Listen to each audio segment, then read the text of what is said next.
الصلاۃ والسلام علیک یا رسول اللہ وعلی آلک و اصحابک یا سیدی یا حبیب اللہ۔ فرمان مصطفیٰ علیہ السلام ہے، جو مجھ پر روز جمعہ درود شریف پڑھے گا میں قیامت کے دن اس کی شفاعت کروں گا۔ ماشاءاللہ، صلو علی الحبیب صلی اللہ تعالی علی محمد صلی اللہ تعالی علیہ وآلہ وبارک وسلم۔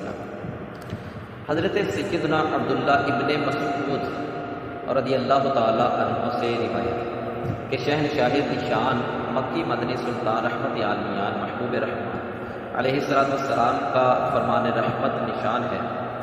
رمضان شریف کی ہر شب آسمانوں میں صبح صادق تک ایک منادی یعنی اعلان کرنے والا فرشتہ یہ اعلان کرتا ہے، اے بلائی طلب کرنے والے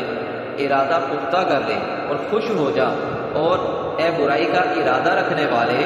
برائی سے باز آ جا۔